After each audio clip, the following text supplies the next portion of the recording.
What is up, Hardcore Nation? It's Hardcore Christopher here, and today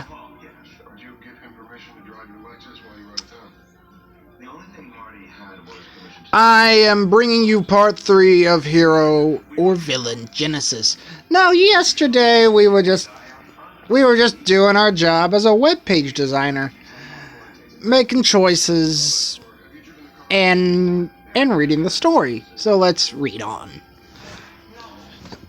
Frustrated with your own inability to make any progress after a couple of hours, you decide to take a break and go and get a drink. The office has a small kitchen area where you bump into Richard holding a cup of coffee. One of the rising stars in the company. He became your rival from the very moment that you got your present job.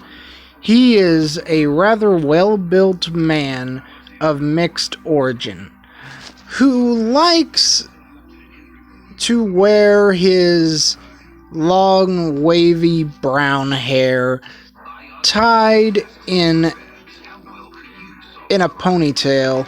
He is tall and has broad shoulders, regularly exercising at the gym. Naturally, it seems that you both gravitate toward the same type of work, and this has caused its fair share of friction in the past. Nice of you to turn up so early today. You don't look your best today, do you? Having said that, I wouldn't either if I knew that the boss was after my neck. But you only have yourself to blame. Yes, it was a long night last night. Anyway, nice of you to ask. I appreciate it. Things could indeed be better. One day you'll pay for all these stupid comments. Even though the third one is tempting, let's go with the first one. Let's be nice to the guy. Richard seems slightly surprised by your tone, indicating that he might have been expecting a far more aggressive reply from you. He then shakes his head. I really wonder what's going through your head. You were never that good, but there was a time when you were at least producing stuff of passable quality. With that, he turns around and leaves the kitchen, coffee cup in hand, and disappears down the corridor that leads to his desk. So it seems that the entire office is aware that your boss is unhappy with you, which means that something must be seriously wrong. In that case, better to make some excuse and leave the office as quickly as possible. If my boss wants to see me, she will surely soon let me know about it. Better to go directly to the boss to my boss's office and find out immediately what the problem is. Let's go with the third one. Probably not a good idea to stay in the dark. So you head to your boss's office to find out what is the problem. Okay, I can tell somebody. I can tell the author of this book, this interactive book, um, put a lot of time and effort into the illustrations, which I do appreciate. Emily is just putting down the phone when you walk into her office. After that, she starts to pace around, visibly annoyed, while looking for something. She is wearing a dark navy top with her her graying red hair hanging just over the shoulders.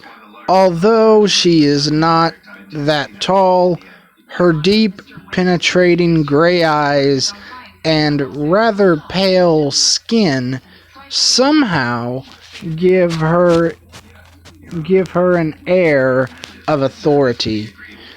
Finally, she finds what she appears to have been looking for, which you recognize as the last layout that you wrote. What do you call this, August?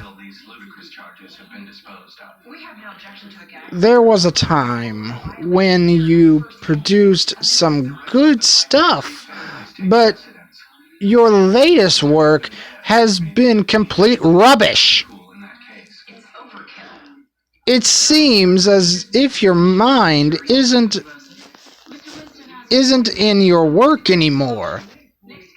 With one grotesque gesture, she throws the piece of paper into the rubbish bin. That's where your work belongs. Now I'm warning you, August. Get your head sorted and start to work properly again, or you won't have much of a future here. For a start, I want you to completely rewrite that layout by tomorrow afternoon. Am I making myself clear? I hope we won't have to have this conversation again. I really apologize for this. I know this isn't my best, and I'll try much harder in the future. Well, it's not my best, but I also don't think it's that bad. That layout was brilliant. I cannot believe you're so stupid that you cannot see it.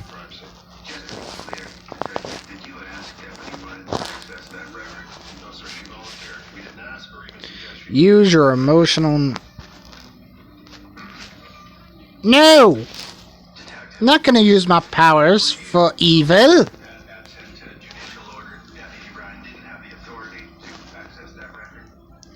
Emily turns her head slightly. Well, it's nice that you at least acknowledge that. She then points towards the door, an obvious sign for you to leave. Make sure not to disappoint me again. I used to have great faith in you. I'm spitting all over my screen. I used to have great faith in you when you first arrived here. You quickly head back to your desk, though this latest incident further clouds your mind, not allowing you to concentrate for the rest of the morning. Actually, rewriting everything should only take you a few hours, though for it to really happen, you would need to be able to focus something that is proving very is proving very hard to do today. You finally give up on getting anything done and decide to relax by reading around on the internet. After all, if you aren't going to be able to produce anything today, at least you can try to use your time to learn something else. Spend my time reading about photography techniques, go through the latest.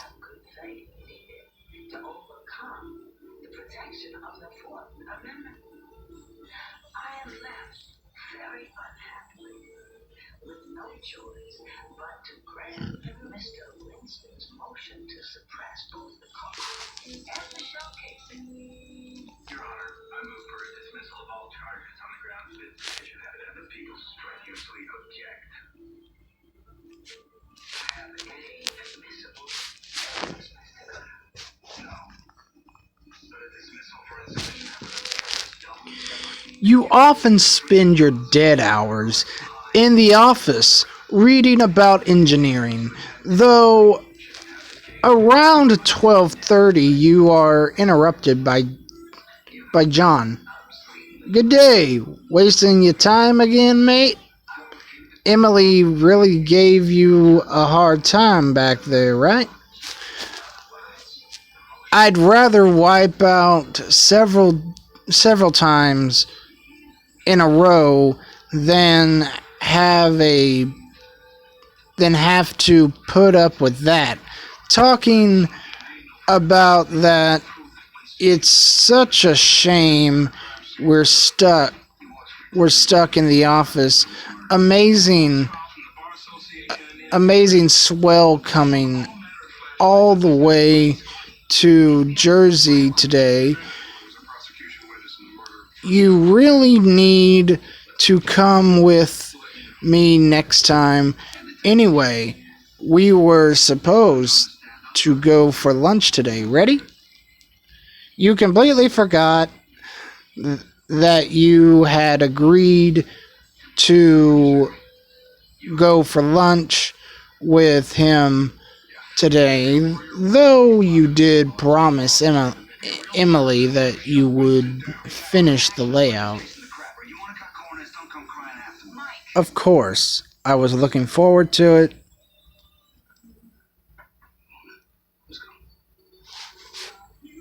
Sorry, John, but I need to finish the layout.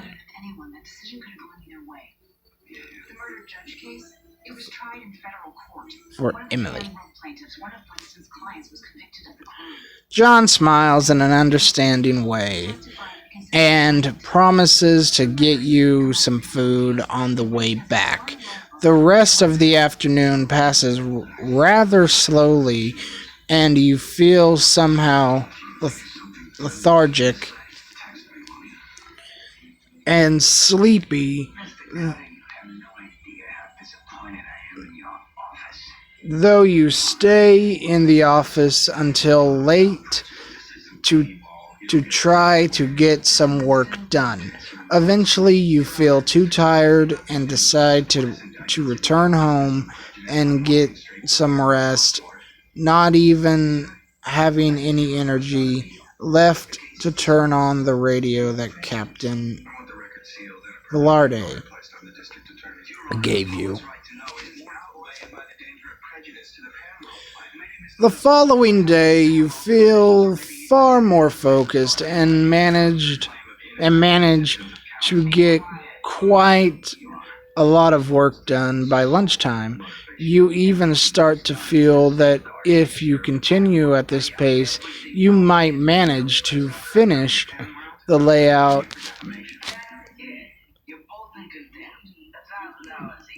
by the end of the afternoon. However, as midday arrives, John makes you a signal asking if you would like to go for lunch with him. Just when you are about to reply, you get a phone call from your mother. It's quite unusual for her to call you during lunch hours, so you quickly tell John that you need to take the call. I love my mother, so I'm always happy to talk to her. Let's go with the first one. I'm not even going to read any of the other options. You love your mother, so any chance to talk to her is welcome. Her voice sounds slightly strange, with a weird touch of emotion on it. Hi, August. How how are you doing? I was just at home and was thinking about you. You know you're always so far, and I really miss you. And I miss you too, Mom. Is everything okay? Your mom answers quickly to your question. Yes, yes, of course. Everything is okay over here. Don't worry. I was thinking about you and decided to give you a call. That's all. She then starts to tell you some random things about something she baked the night before and update you on how some distant relatives are doing. You're not particularly interested, but you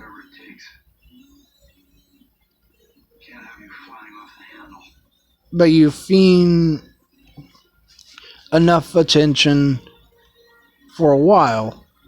Finally, she realizes your lack of attention. Anyway, you must be busy, so I'll let you go. Love you lots. Just as you put down the phone, you realize that the radio Captain Velarde gave you is flashing. It's a rather interesting little device with a little socket to plug your earphones into. As you start listening, you are surprised by the sense of urgency in the voice of Captain Velarde as she calls for help. Any heroes listening? We have a situation. I repeat, we have a situation. Somebody in a suit of armor has blasted their way into a bank, possible Aiku or Naiku level, first or second level. SWAT team on its way, but we are not sure we can really deal with this guy. We have a situation. I repeat, we have a situation. The captain continues along these lines for a while, providing details of the location of the bank. It's not too far away, and you could get there in 10 minutes. In about 10 minutes.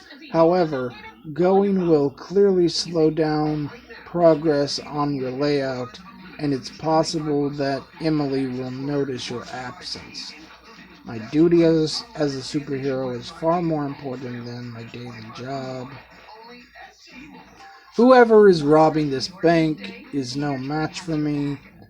I'll sort it out in no time and return to work quickly. My job is really important, just as is my life as Mega Puma. In another circumstance, I might have let it go, but I'm worried about Captain Velarde's tone. Maybe she really needs this. Maybe she really needs help this time. This is beneath my powers. Let's go with that.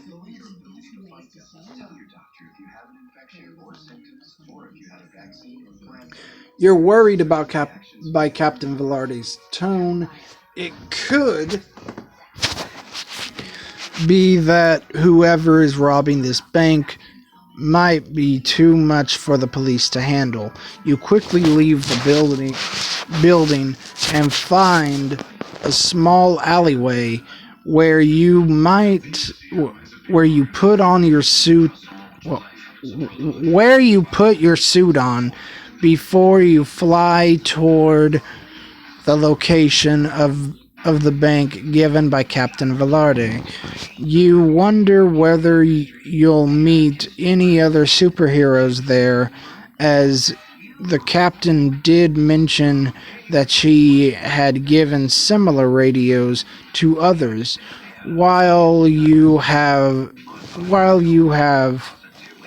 read about some of them in the newspapers, they all seem quite erratic in terms of when and if they show up.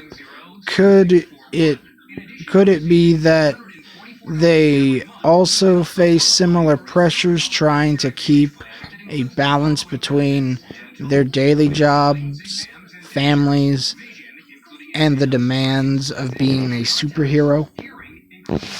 By the time you reach the bank, the scene is somewhat reminiscent of what you had encountered a couple of days earlier at the supermarket. The the police have corded the area, trying to keep the crowds of onlookers at a safe distance, though the atmosphere is far more tense. You see that the doors of the bank have been blasted apart, indicating that whoever or whatever went in it is probably rather large. Captain Velarde notices you straight away. Mega Puma thanks for coming. The situation this time is far worse than a couple of days ago. We think that it might be the steel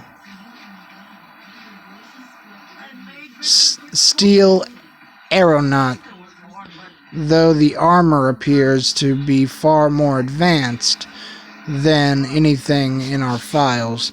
A cold sweat runs down your body as you hear the name of the steel aeronaut. Nobody really knows who is inside the armor, or if there is anybody inside it at all. Regardless of this, aeronaut armors have been associated with a number of high-profile bank robberies around the planet, blasting through police lines and battering any Sanku third-level heroes foolish enough to stand in the way. I'll try my best to help you. However, if it's indeed the steel aeronaut, we are probably in a difficult situation. And here I was thinking you were inviting me because of my good looks. Time to take care of a bad robot. Good. Good that you called the right mechanic. The steel aeronaut, this is very worrying. Captain, seeing you is almost a great pleasure than throwing criminals into jail. You did not You did well in calling me. Your officers stand no chance against it, but I'll deal with it in no time.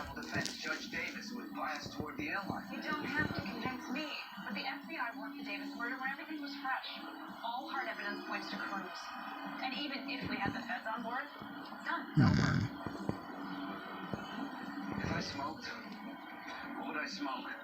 I will say the steel aeronaut.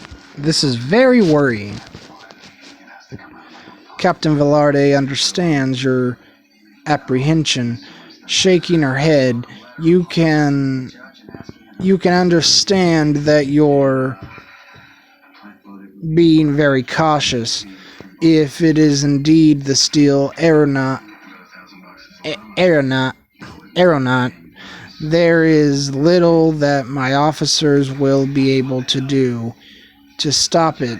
The SWAT team is on its way, and we've also called in the army. However, by the time the tanks arrive, it'll probably be too late.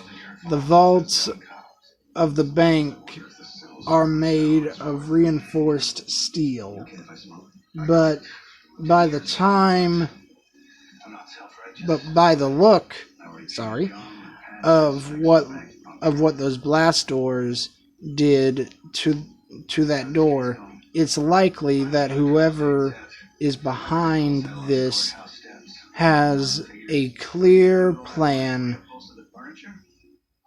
on how to get through them quickly. No hostages were taken, and all the employees were allowed to safely escape. You look at the doors of the bank and nod. Not only the doors, but part of the wall around them has been blasted away, indicating that the armor must have very powerful weapons on it. Whoever did this must be very confident or incredibly arrogant. Not to have taken any hostages, though it makes your job much simpler. Captain, what else can you tell me about the steel aeronaut? I'll need all the information that you have.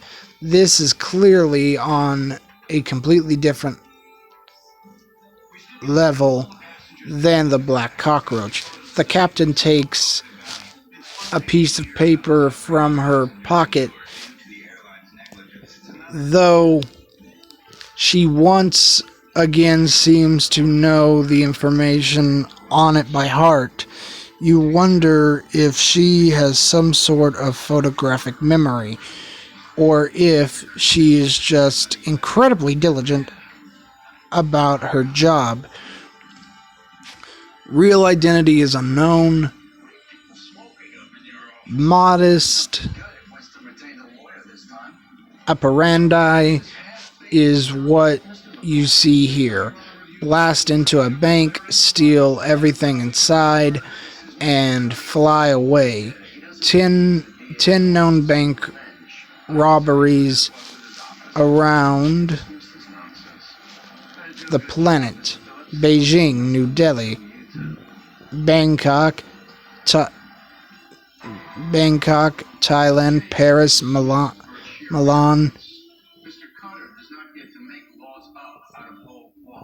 Istanbul,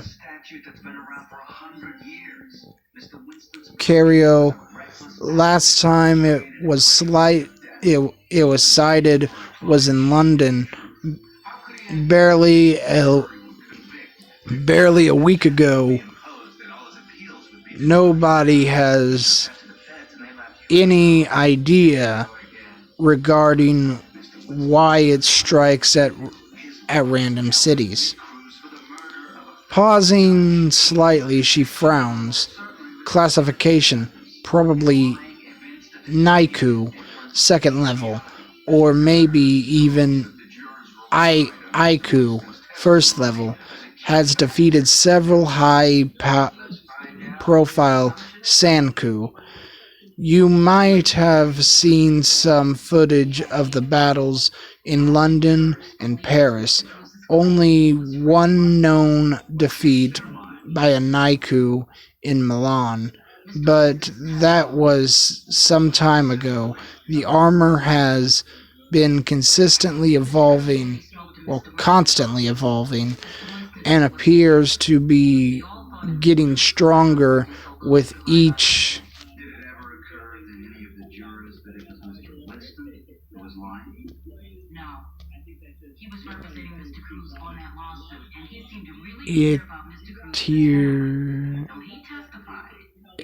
interrogation. Known capabilities: blasters mounted on the arms, robotic strength, thick armor capable of withstanding machine gun level fire, helicopter speed fly capability. This one seems to be carrying a particularly large blaster on one of its arms, so I'd be careful to stay out of its way if I were you. It seems the situation could be a bit more complicated than you had initially expected. This is clearly an opponent that is at least as powerful as you, if not more. You are not really sure whether you are completely prepared for this, either mentally or physically, but both the crowds and the police officers are looking at you expectingly. It seems that the time to prove yourself has finally come. You cautiously walk toward the bank and enter through the blasted doors. The inside is completely deserted, and whoever is attacking has used a series of blasts to clear a path through all the furniture and patrons. All security cameras have been blasted away, with darkened walls and twisted pieces of metal indicating the places where they were once placed. Pieces of wood, paper, and computers are all scattered about the route that the robber took, pointing the way toward a staircase that probably leads into the bank vault. Fly down the staircase, cautiously walk down. Let's cautiously walk. We don't want to get in over our heads. Well, over our head. You slowly walk down the staircase until you reach a large room that has two massive, high-security, circular steel doors facing the staircase. The walls are made of smooth, reinforced concrete, with the ceiling being higher than what you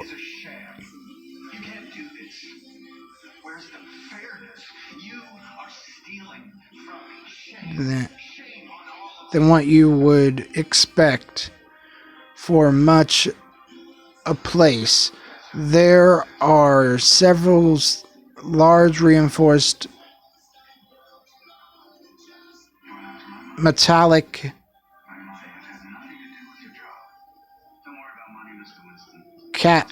cabinets and desks distributed throughout the room, probably containing valuables.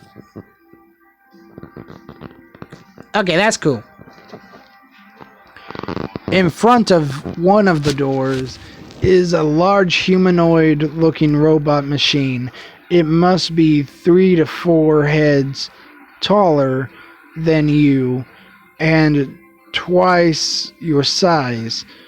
Its shape has clearly been designed to make it aerodynamic,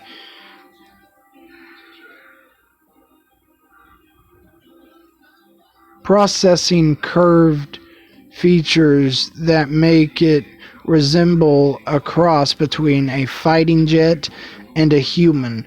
Both its legs and arms feature flight stabilizers, though by far its most impressive feature is the massive laser gun mounted on its right arm. The gun is currently being put to use on the hinges of the doors, with a red laser slowly melting them away. The laser melting is producing a massive amount of heat, and the intense light coming from it makes you look away. Although the machine is clearly very advanced, your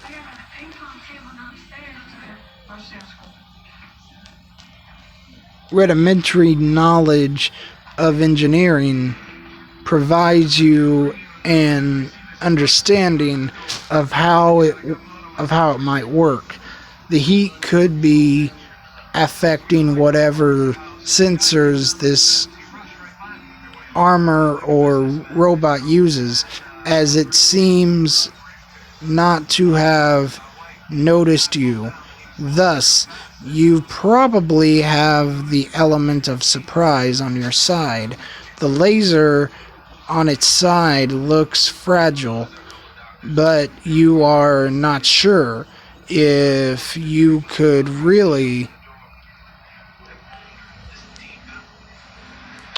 take it out so easily. Aside from that, you notice some strange antenna on its head, as well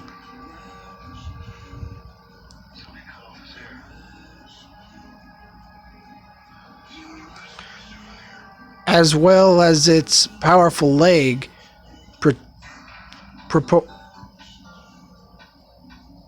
propulsion engines, which would likely make it difficult for anybody to slow it down.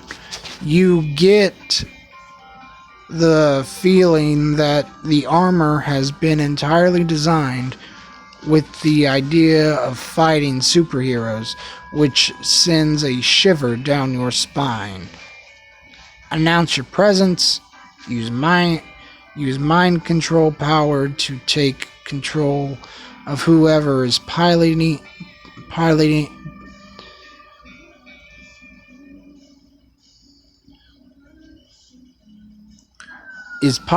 this thing. Turn into a shadow so that my opponent cannot see me. Attack my opponent with a darkness bolt. Go over and punch some of the fragile looking components of the gun. Teleport next to it and try to break some of the fragile looking components of the gun. Use my ability to turn into a shadow to approach it and try to attack the gun with my katana. Shoot the gun with my gun. Let's turn into a shadow so that my opponent cannot see me. The steel aeronaut activates its leg propulsion engines, slowly turning around while it levitates just above the floor.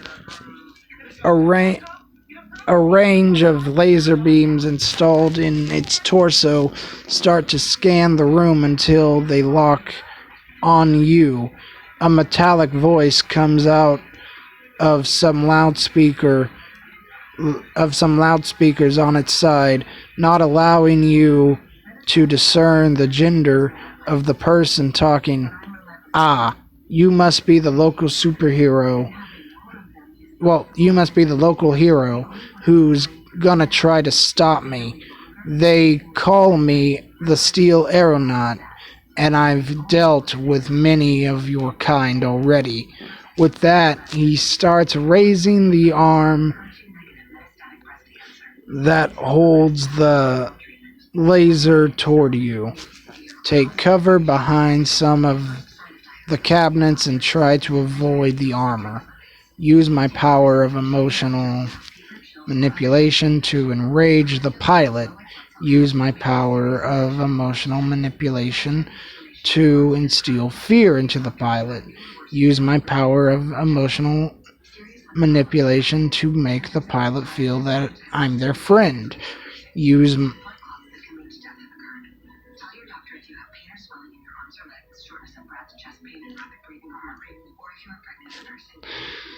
use my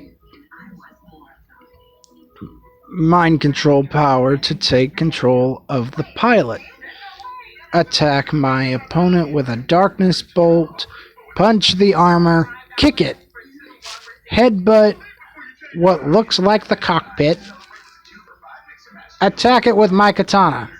Shoot with my gun. Let's take cover for now. You take cover behind some of the cabinets, attempting to avoid the armor. It responds by furiously chasing you around the room, smashing some of the cabinets out of the way. Eventually, the room is a chaotic mess of destroyed and torn furniture. This makes it more and more difficult for the armor to move, and has allowed you to win some time. However, you're still unsure about how to beat it. Given its size and power, the Steel Aeronaut then pauses for a second, as if assessing the situation around it before a metallic voice emerges from the cockpit. Who are you? Does that black gray leather top mean you're the local wannabe hero? I'm going to send you to the next world. You're pretty arrogant, aren't you? How did you make thrusters that small and powerful? I'm the one and only Mega Puma, the most power. No, I'm your friendly neighborhood patrol. But I wanna give you the chance to surrender. Well, the question actually is, who are you?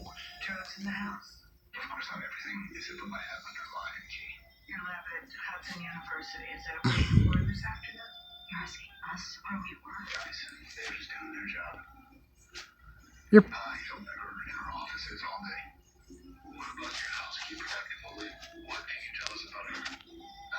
The metallic voice states slowly, I'm the Steel Aeronaut. I'm sure you have heard of me. Better stand aside, or I'll have to crush you. Continue to try to avoid it, in the hope that some help will arrive soon.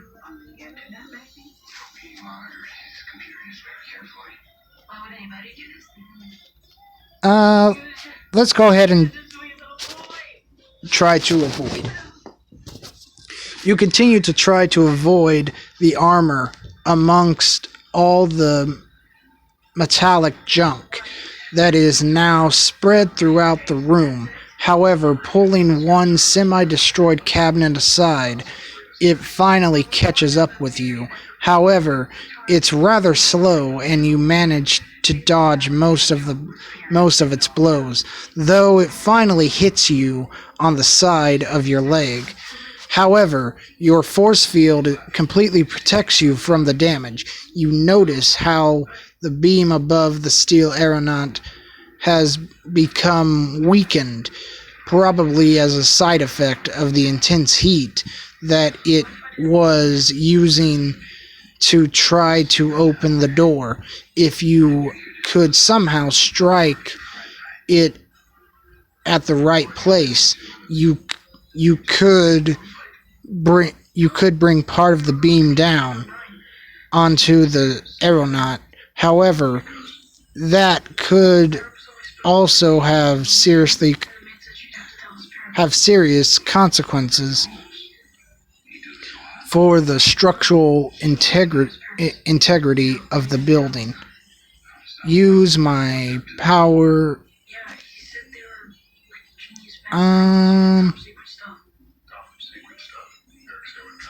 Let's use a darkness bolt. Your darkness bolt hits the weak point in the beam above the aeronaut, while you hear a metallic laughter coming out from the armor's loudspeakers. Idiot, you missed. Smiling, you calmly reply, "Did I?" Seconds later, part of the beam collapses on the head of the machine, opening large gaps in its armor. Electrostatic discharges start to come out from it, along with a mad cry. All remember this. Suddenly, a compartment on its side opens, spewing several smoke grenades. Stunned by this, you hesitate about what to do, and your opponent seizes the chance to fly up the stairs, crashing onto the top of the stairs.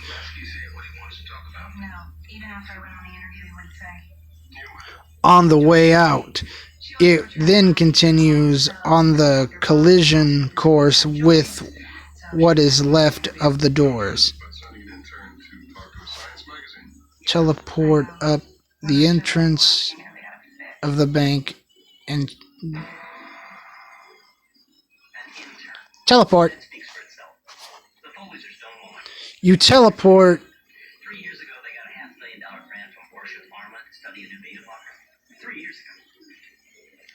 You teleport to the entrance of the bank to try to block the exit of the steel aeronaut. However, by this point, its speed is too great, and it hits you head on, knocking you to the ground. Stunned, you slowly get up to see the steel aeronaut flying into the distance. Your entire body hurts because of the crash. Clearly, it was not such a good idea to have tried to blindly pursue the armor. Captain Velarde puts down her loudspeaker and runs toward you while flash photography from a number of journalists blinds you momentarily. Are you okay? You managed to defeat the steel aeronaut? We are now convinced that this is who it really was, as this new set of armor looks somewhat similar to the last photographs we had of it, which were just sent to us by the FBI. She seems very grateful about what has just happened. Mega Puma, I'll never forget this. Today you really defended this city against those who have no regard for the rule of law. Also, if it wasn't for you, my officers could have been in grave danger, and I really appreciate what you did here, Captain. I didn't really defeat the steel aeronaut, merely I chased it away. Surely it'll be back. The steel aeronaut was a worthy opponent, though I think today was more of a draw than a win. That flying piece of garbage. No, because obviously... Um... Well, we didn't win. We just chased it away, so... Let's go with the first one. The captain smiles. You're being too humble, Mega Puma. A victory is a victory, and I'm sure that if it comes back, you'll also be here to give us a hand. With those words still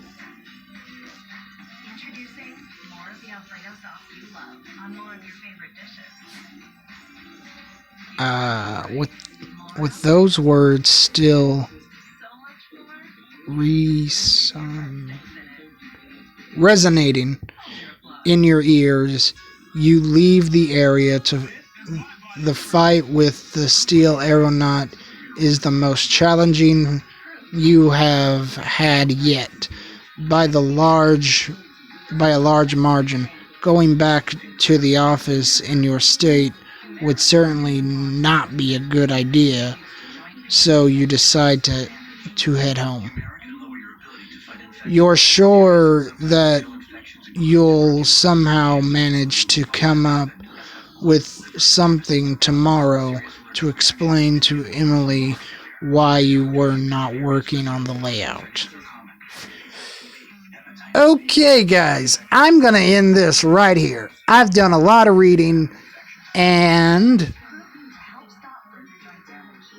it's already at 52 minutes and counting.